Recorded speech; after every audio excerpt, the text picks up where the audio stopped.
Hello guys! So, nakauwi na ako. Today is December 15. Na-realize ko na wala pala akong vlog pang upload ng December. Hindi ako nakakapag-vlog. Sobrang busy. Tapos, meron naman pala kahapon. Yung Sunday. Pumunta ako sa kabila kasi madaming order. Kinene, si Ma'am Lizelle, ayan, tinulungan ko si Nene sa mga order sa kanya. And, yeah, speaking of Ma'am Lizelle, charan! Gift kami sa kanya, grabe. Alam mo, Ma'am Lizelle, grabe lang hiya namin sa iyo. Kasi ikaw na yung talagang suki namin na ikaw pa talaga yung laging nagbibigay sa amin ng regalo. Salamat po! Grabe. Tingnan natin. Thank you so much. Actually, nakita ko na ito kahapon, pero gusto ko lang i-share sa inyo. Pakita yung mga binigay niya from Japan. Nakakatawa kasi, di ba nanonood nga siya ng vlog ko at alam niya yung skincare na ginagamit ko. So, nagulat ako kasi ang binigay niya sa akin, guys. Like, isang set nitong Hada Labo. So, tingnan nyo. Oh my God, ang mahal nito. Literal, tignan nyo. From Japan, Hada Labo. Isang set yan. Thank you so much, Ma'am Lizelle. Ayun. Tapos, ayun nga, nakakatuwa pa kasi hindi lang ako yung hindi lang kami ni Mama, ni Nene, yung binigay niya. Pati yung mga bagets, may, alam ko, hindi to ayaw ni Ma'am Lizelle to na i-broadcast pa. Pero sobrang thankful lang kami, Ma'am, sa mga binigay mo sa mga bata. Like, guys, hindi basta-basta. Grabe, nakakatawa. Ayan, tapos si Daddy, sa akin, si Chris, yung mga pang eye drops. Ito sobrang ganda nito. Tapos bumenta talaga to nung way back talaga. Siguro ngayon mabenta pa rin to kasi 'di ba nag-stop na kasi ako mag-online selling. So, ayan, eye drops ng Roto. Sobrang lamig nito sa guys, sa mata. Lalo na kapag dry eyes talaga kayo. Perfect to. Ayan. And then, chocolates. Di pa ito nakikita ni Daddy. And KitKat. Uy, wow. KitKat na berry flavor. Thank you po. And then, dito kami na sobrang talaga. Nagulat kasi, look, may pa jewelry si Ma'am na bigay. Like, hello. Real gold talaga yung binigay ni Ma'am para sa mga bagets. Kay Ate Lucia naman to. Tapos si Ate Shane meron. Thank you so much, Ma'am Lizelle. Yung hiya namin sa inyo, di ko alam kung ilang layer na ba. Pero thank you so much po. Napaka-thoughtful nyo. Grabe yung bukod sa lagi kayong order talaga ng food. Yung, alam yung sobrang helpful talaga, lalo na kay Nene, ng mga order nyo. Tapos meron pa kami laging gift sa inyo, galing sa inyo. Thank you po. So, good morning. First day of simbang gabi, guys. Simba tayo. Dito lang malapit sa amin. Para makakauwi pa rin ako. Tapos punta na ng Pasadena.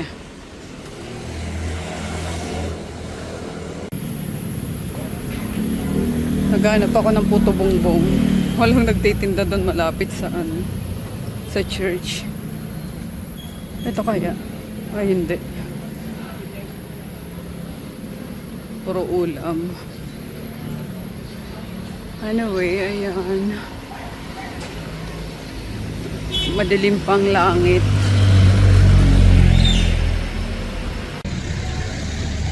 Tapos na mas. Na muna ako para maglinis ng mga dumi ng aso. Pinalabas ko na sila kanina, pinapasok ko ulit at madadatnan ko yun, sabog-sabog na naman ng mga nila, kalat nila. So naghahanap sana ako ng puto bongbong sa kape yun sa umaga, kape, partner sa kape, kaso wala. Sakto tapos na tong guys, ina-upload ko. Ano lang to, paputol-putol. Like, wala akong natatapos na isang araw dito. Hayaan nyo na. Yun na yan. nagsama-sama ko na lang. Yan. And sobrang maaga pa. 5:48 pa lang. So 4:30 nag-start yung mass, and then syempre 5:30 yung ano. And saan na ba ako? Teka lang. I-public na natin to. Publish. Yan. In fairness, maganda yung ganitong ano, ganyang time. Kasi yung huling last year ata, parang minsan 5 o'clock nagsisimula yung misa. So, maliwanag na pag ano, paglabas mo ng simbahan. Maganda yung ganito. Ayun o, ano pa, madilim pa. So, feel na feel mo talaga yung simbang gabi. Ayan, pwede naman yung sa gabi siya, anticipated mass. Pero, mas feel ko talaga yung gigising ako ng maaga para magsimba. So, yan. Tapos na tayo sa day 1. O, diba? Ang ganda ng ano ko, guys. So, ng aking blouse na 100 plus lang ata or 200. Basta, hindi siya lalagpas ng 300 pesos. Sa TikTok ko lang din ito nabili. Oh, lakas maka-sleeve. Yung tago siya ng mga braso natin habang pinapalit pa natin siya. No, cute. Ang lakas makasyala. Very babaihan ang dating. Anyway, yan. Magwawalis-walis lang muna ako sa labas. And magko-coffee. At mga 6:30 na siguro ako pupunta sa kabila. At magdadala pa ako doon ng sapatos na ano, kasi umorder ako nung nabibingi ako. Umorder ako ng treadmill, ay yung electric na talaga, kasi yung mga binili namin is yung mga unang nabili namin mga manual, yun like grabe talaga, nakakahingal. Tapos na ano ka, matutumba ka, mabubuwal ka kasi hindi sturdy yung ano niya, yung hawakan, yung ganyan. Kaya pinapabenta ko nga kay Chris. Si Chris magaling magbenta yan online, yung mga second hand. Ang galing ng anak ko magbenta. So may pagmamanahan sa nanay niya. So yan, teka lang. Tapos na ba? Okay, tapos na. Close na natin to para makalabas na tayo. Maasikaso natin yung mga fur bebes. Shutdown.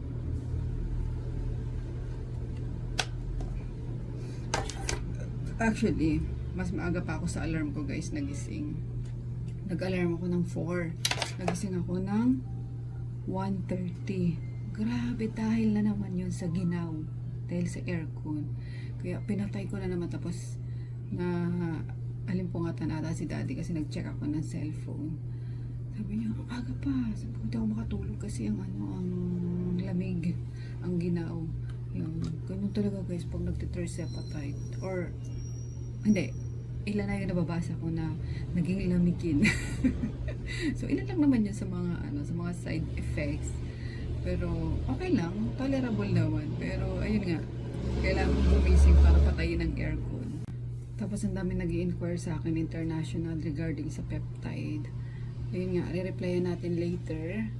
Tapos if pwede daw ipa-ship international. Pwede guys sa mga gustong mag-try. Pero alam ko meron naman sa meron sa US, meron sa Australia. Pero kung gusto niyo ditong mag-source out sa Pilipinas, pwede naman. Pwede ipadala yan sa DHL.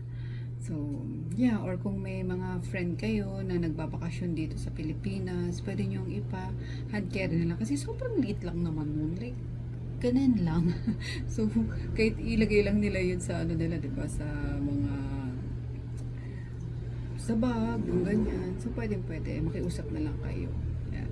So, sa mga gusto, i-PM nyo ko or DM nyo ko sa Instagram, sa Viber, and sa Facebook page. Okay? Para sabay-sabay tayong mag-glow habang nagkakaedad. Kasi, ewan ko, life begins at 40 talaga, guys. Doon ko na, alam mo yun, alagaan ko na yung sarili ko na ang dami kasing mga hindi naman, parang paano ba sasabihin, Ang dami ko kasi nakikita ng mga nag-age na like ang gaganda. Hindi to mga ano celebrity ha. Like mga normal na tao na.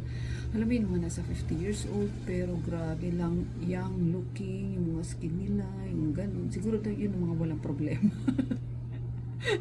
Pero daanin natin sa peptide. Baka sakali, di ba? So, sasampay pa pala ako guys. Meron akong sinalang kagabi. Mga underwear lang naman. Tsaka pantulog. Ayan, di ko na siya naantay. Kaya ngayon natin isampay. Maga pa naman. Kaya later na ako pupunta sa Denya. Pasok, pasok, pasok. Ayun, tingnan nyo. Ang ganda. From TikTok na naman to. Nilaban ko na. Pusa. Di ba ang hilig sa pusa? Kaya puro TikTok lang to. Pati ito, mga pambahay. Ay, pambahay. Mga pantulog. From TikTok shop lang. Nilaban ko na para masuot na natin.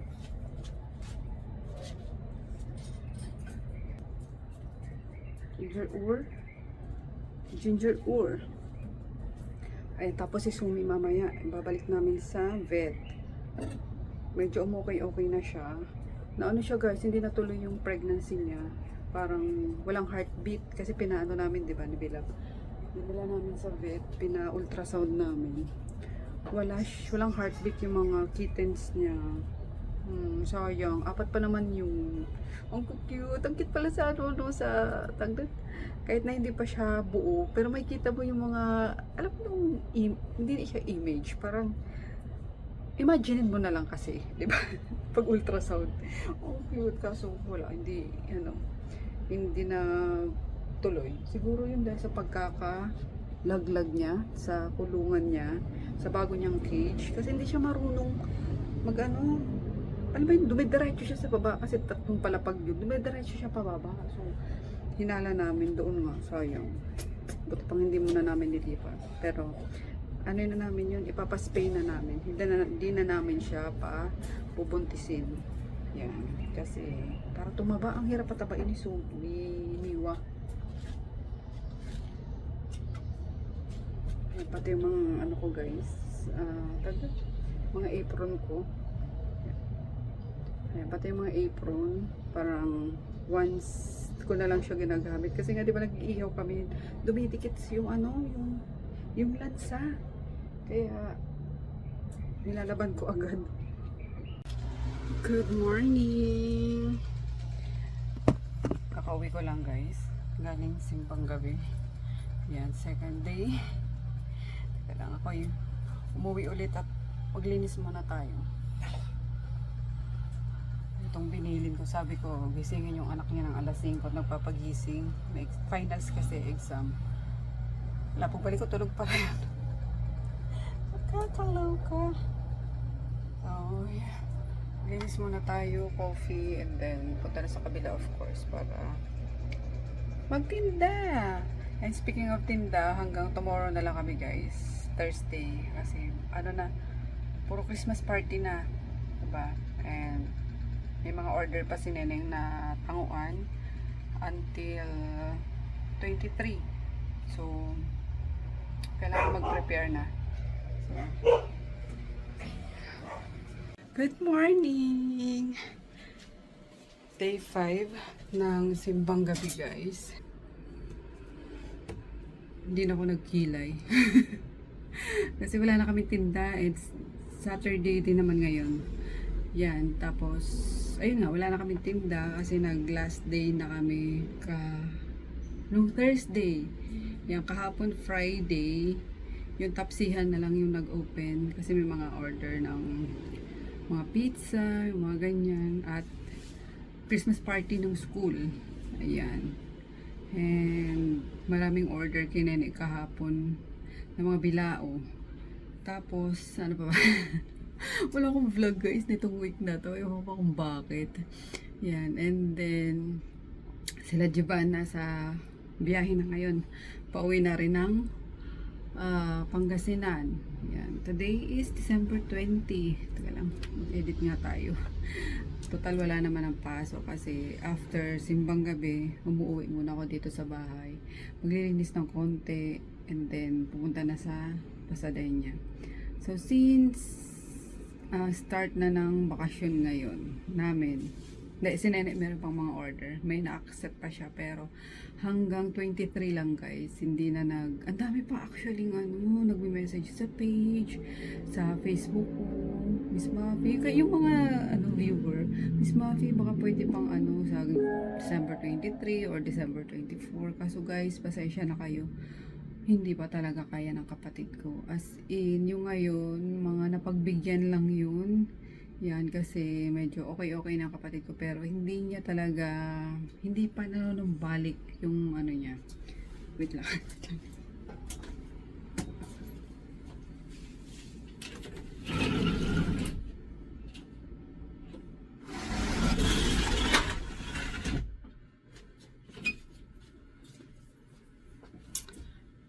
Sinara ko lang yung yung bintana at baka may tulog pa dyan, nag-iingay na ako. Ayan, hindi pa nanunumbalik yung lakas niya. Kaya hindi na muna niya din pinipilit na magkikilos. So, ayan. So, sabi niya nga, sayang kung hindi ako na stroke. Sobrang, as in, madami talaga guys. Kasi nung nandito pa sila sa Pasadena, diba? Diyan sa 4th floor. Mga December talaga, as in everyday ang daming order. Kahit nung nakalipat na sila doon. Pag bare months talaga, grabe yung pa-order niya ni Nene. Kaso ayun nga, na stroke siya, kaya very minimal lang yung accept niya ngayon. Yan. So pasensya na sa mga hindi na pagbigyan ha. Siguro next year magpapalakas lang ulit yung kapatid ko. Sabi niya nga, kasi nga bakasyon kami, diba? 2 weeks ata. Sabi niya sana okay yung utak niya kasi parang nawala siya sa focus. Ganon. Sabi ko, tama lang talaga na na magpahinga ka. And then, inaano nga namin na umuwi ng Bicol. Yan kasi bakasyon naman din, kahit sila lang ni Shane. Kaso, nakita namin yung news na grabe na naman yung yung pila ng mga sasakyan pa uwing Bicol, like traffic, di ba? Kasi mga kalsada pa uwing Bicol talaga. Hay nako, hindi na nag-improve ang daan pa uwing Bicol. So, hindi na lang. So, dito na lang siguro sa Pasay. And, I don't know kung bet nilang umuwi ng Nueva Ecija, pero baka hindi na rin. Kaloka. Anyway, good morning. Ayan, day 5 nga ng simbang gabi at medyo na-irita ako guys. Lumabas na yung pagiging tita and nanay ko sa akin kasi sa labas ako, as in, mainit kasi sa loob eh. So, outside nung church, ako pumupwesto para presko. And then, ayun nga, meron itong group of mga youngsters na, Diyos ko, kumakain sa loob ng simbahan, nagtatawanan. Tapos alam mo yung pagka-accept nila ng body of Christ, nilalaro-laro yung yung hostya, talaga grabe, talagang nakatitig ako sa kanila ng hindi lang lumilingon yung mga pagets na yun, pero yung dalawang babae doon is talagang tinitingnan ko ng masama kasi sobrang irita na talaga ako na hindi ka makafocus sa sa misa, kasi ang iingay talaga nila, literally na nagtatawanan, akala mo nakatambay lang. So yun ang nakakainis naman sa mga kabataan ngayon, no? Walang disiplina talaga, yung hindi nila tawag doon, hindi nila nilulugar yung mga pag-uugali nila na hindi naman guys minamalit ko yung mga basta walang urbanidad kasi, alam mo yun. Tapos iba pa rin talaga, makikita mo pa rin sa mga kabataan ngayon kung sino yung pinalaki ng mga magulang ng maayos kesa doon sa bahala na kayo, malalaki na kayo, ganyan. Ay gets nyo ko, kasi ako naman sa anak ko, nag-iisa lang yan, pero ever since talaga, sabi ko, pag nasa ibang bahay, mag-behave ka. Pag nasa simbahan ka, mag-behave ka. Though, dumaan din naman yun sa pagiging makulit, pero hindi yung gano'n na nakakaperwisyo talaga ng mga ibang church-goer. Alam mo yun? And then, ako personally, dumaan din naman ako sa pagiging teenager, yung ganyan. Pero hindi yung ganun talaga sa simbahan. Oh, grabe. Kumakain ng ice cream, kiaga-aga. Padaling araw, kumakain ng ice cream sa loob pa. Sa loob pa talaga ng simbahan. Kain tayo, guys. Nag-ihaw lang ako na itong bisugo. Tapos meron pa pala ako dyan tirang pampano na inihaw. Ninit ko lang din. Sa kutsara mo.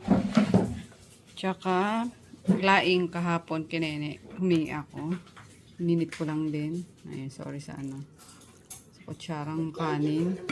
Siyempre, oh, yan, sausawan yan. So, kay daddy yung tirang breakfast lang kanina. Spam and egg. Tapos chicken noodle soup. Let's pray. God, Son, and Spirit, amen. Bless us, O Lord, in this your gift which we are about to receive from thy bounty. Through Christ our Lord, amen. Ayun, si Chris nandito umuwi kasi maliligo lang.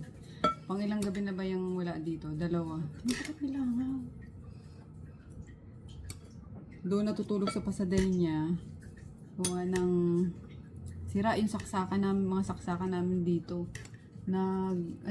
Nag-overload yung Binayaran namin na ano, gumawa ng palpak. saksakan. Na moral lesson yung arkila ng mga hindi nagdiploma. Kasi dun sa ano, breaker. So yung basta yung Hindi nyo series. ma-explain na. Kasi po, ang bawal breaker ay may kaukulang capacity. Etong engineer namin na ano give? Ang lupit masyado. Yung isang switch na puro in charge siya sa mga nakasaksak na appliances. Ayaw niya mag-on, gusto niya mag-off dahil nag-overload siya. Now, who's to blame? Eh, yung ginawa rito mga cut corners na job, yung mga wiring dito na I don't know, yung mga wiring ng mga lights sa mga ano, appliance. So, yung mga Dati naman appliance, naka separate yan. Sabi na, ang init. o nga ba, ngayon lang ito nag ano, Ba may ano lang dyan. hindi mo ma-explain. Hindi ko ba? Hindi tayo electrician. So yun nga, since sira yung mga saksakan sa ano mga outlet na ano, hindi na natulog si Chris dito at gusto niya naglalaro pa sa gabi. Nag-PS4. Pero yung aircon, buhay naman na. Yung ano lang talaga, mga outlet. Yung outlet namin sa kwarto, nakisaksa kami ng extension sa kanila dyan sa baba. Mas free. Free and economical. Walang charge. Yan lang naman yun, electric pan lang naman. Yan tayo guys. Finally. Baba ang kuryente natin. Hindi, okay na yung chan ko. Kasi ilang ano din ako. Ilang araw akong walang gana talaga. Dahil sa, ewan ko ano nakain ko. Nag-LBM ako. Pero for sure, babawa ang kuryente kasi nga, hindi kami nag-aircon.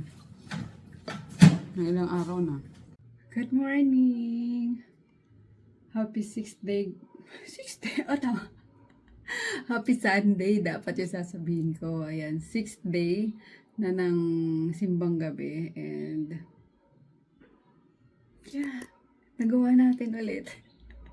Ayan, kasi sabi ko, hala, baka hindi ko makompleto. Kung anong, di ba, kwarentahin na tayo, yung antok natin. And then, syempre, pag gusto mo. Yan, pag gusto, may paraan, always. Kaya, mega alarm ako lagi. Buti na lang din, malapit lang yung parish dito sa amin. Like, walking distance lang ng 3 minutes, andun ka na. So, 4:30 yung yung mass. Tapos, pupunta din ako 4:30 na. Kahit di na ako nakakaupo, okay lang yan. Kasi, para magising-gising tayo, di ba? Yan. And, yun. May upload pala ako kasi may naiwan ako dito ng ano. Nire-render ko kagabi.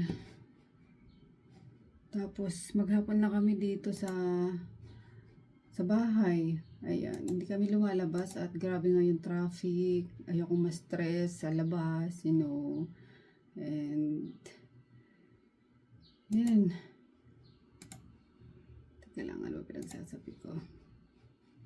Tapos si Chris, wala na naman here. Doon pa rin siya natutulog sa kabila at hindi pa gawa yung saksakan. Pero pinalo up ko kay Ate Marie. Hopefully, ngayong linggo, maano na magawa na. Para, yun nga, dito natutulog yung anak ko. Siyempre, ang lungkot. Ang lungkot pag kami lang dito ni Daddy, di ba?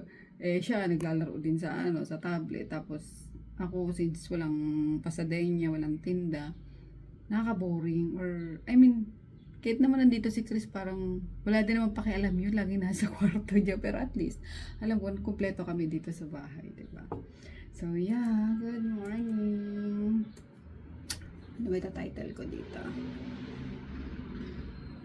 Ayan. Ayan ako agad din to guys. Ipapublish. Kasi last week pa to. Literal na 1 week after. 7 days after. Tsaka ako na-edit, diba? And after nun, wala na ata akong mga vlog. Meron man mga pa-hapyo-hapyo na lang. And, yeah guys, I'm so excited. Kasi tingnan nyo, ito small na, small na size to. Pero nasusuot ko na siya ulit. And, tingnan nyo. Yung hips. Look! Nipis na yarn. Oh. Mapusod lang talaga ako, pero yung dito ko. Ayan. Walay na Puso na lang. Yes! Thank you, Terzepatite. Ayan. Dito lang pala tayo, papayat na effortless. Alam mo yung hindi mo pipigilan yung kain mo. Hindi sasakit yung ulo mo. And, basta alam mo na healthy yung paglulus mo ng weight. And, ayun nga, sinasabayan ko din kasi siya guys ng NAD, tapos GHA copper para habang naglulus tayo, hindi tayo mukhang haggard or mukhang, alam nyo yun, mukhang addict, sorry sa term.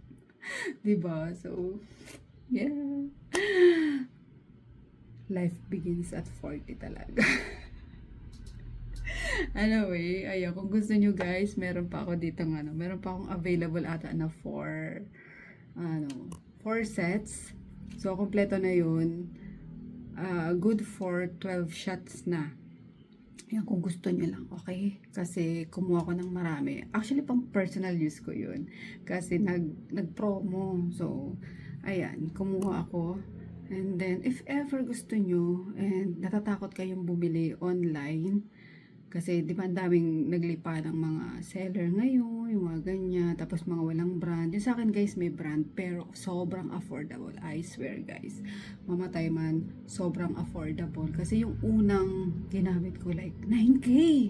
9K, talagang pikit mata kong binili yun. Way back, August ata eh. Parang last week ng August ako nagsimula. Tapos, tapos naghanap ako, nag-research, yung mga ganyan na makukunan. And nakita ko tong brand na to. And sobrang ganda ng community niya. At may mga doctors, nurses, basta mga professional na mga gumagamit, nasa medical field. Talagang secure ako. And alam ko 100% na safe yung ginagamit ko, yung ini-inject ko. Kaya if ever gusto nyo and ayun nga, naghahanap kayo ng reliable na source, ang inyong lingkod always nandito din guys. So I have 4 sets pa na available para sa January. Simulan nyo na kasi ang pagkakaalam ko, magtataas talaga ang Terzepatide gawa ng grabe yung demand niya. Ngayon, na, di ba, ang dami nang nakakaalam, ang dami nang gumagamit, ang dami nang nabago yung buhay. Like, physically, mentally, lalo na yung mga sobrang gustong-gusto talaga mag-lose ng weight and then hindi talaga makapagbawas. Grabe ang tulong ng tirzepatide, guys. Yan, para siyang Ozempic. Yan, para may idea kayo. Para siyang Ozempic. And, yeah, here we are, small again. And feeling light. Confident. Kasi syempre, nasusuot ko na yung mga damit na gusto kong suotin na di ko masuot kasi mukha akong suman na alam mo yung puputok na tabain kasi ako guys, di ba? Alam nyo yan, tabain yung pamilya namin. Ako konting konting kain lang ako. Talagang lulobo talaga ako. Like, yeah. Pero itong dito sa tirzepatide, ayun nga, siguro i-continuous ko lang siya and then yung pagkain lang talaga kailangan mong kumain din kasi hindi ka makaramdam ng gutom, girl. Like, hello, what is food? Pero, syempre, kailangan mong maging healthy. So, kailangan mong kumain. Pilitin mo kumain. And then, maraming protein. So, ayan lang. Nagano agad din, no? Hindi, kasi maganda guys talaga. Maganda siya personally. So, yeah. And then, mag-research din kayo. Para if ever, hindi lang yung nakikita nyo online, yung alam nyo. Kundi may sarili din kayong kaalaman, ni-research nyo personally din, diba? Gaya ng ginawa ko, syempre. Hindi rin lang naman ako basta bumili. Like, siguro, 3 months ko din pinag-isipan. Grabe, 3 months lang. Hindi, talagang 3 months ko din siya pinag-isipan. Nag-research ako, yung mga ganyan. And sabi ko, okay, I'll give it a try. And ayun nga, sobrang effective. And, look, hindi ako payat na ganun. Meron pa rin yung dito ko, super plump pa rin ang face ko, pero yung body ko light na, and sabi lang, nipis, yeah, sabi na tayo sa nipis mo, charot. Mag-upload muna ako. Aray ko, ano ba naman ito mga? Kaloka. Ow! So, ayan guys, ako'y maglilinis lang today. Since wala yung anak namin, bumili lang ako ng pansit canton doon, dyan sa parang sari-sari store. Tapos kahapon din kasi may pa ako, may tira pa kaming pandesal. Ayan, yung parang nakabike na, alam mo yung malaking oven? Hindi, tricycle na may sidecar. Ayun, tapos malaki siyang oven. Bumili ako doon. So, initin na lang natin. Then, ayan, sabi ko sa inyo, kailangan ko ng, pag tirzepatide kayo, kailangan nyo lagi ng protein. So, since minsan wala talaga akong ganang kumain and hindi ako nakakain guys kasi busog ako. Like, feeling ko busog ako lagi. So, bumili ako na itong Vitamilk. Yan, strawberry flavor. Basta soya milk. So, sagana sa protein to. Yan, 2 bote yung binili ko. So, yes. Tayo magwalis-walis na muna. Kain tayo, guys. Nandito si Chris, umuwi. Kala niya may kuryente na, pero late pa rin. Namalengke kami, bumili kami netong, of course, ayan, pinaksiw ko yung isang piraso. Anong isda yung ayan, nak? Red. Red what? Red snapper. Hindi. Ano ba yun? Ano ba yung red snapper sa Tagalog? Hindi yung red snapper, pero red kasi siya eh. Ano ba tawag dito? Bisugo! Parang bisugo. Red snapper ba bisugo? Pero anyway, ayan. Pinaksiw ko yung isa. Tapos yung 2 press prito. Kain tayo. Kaya di hotdog. Maya. Red snapper nga. Maya. Hindi. Bisugo to eh. What is bisugo in English? Ugly fish. Ugly fish. Ano? Thread fin. Red fin tuna. Thread. Thread fin. Tuna. Ito natin kung masarap. Laki na. Kain tayo, guys. Nagluto ako ng ampalaya. Yung tira pang isang pirasong isda, ininit ko. Tapos, chicken salpicao. With, eto sausawan to ng isda. Sa ni Chris. Kain tayo.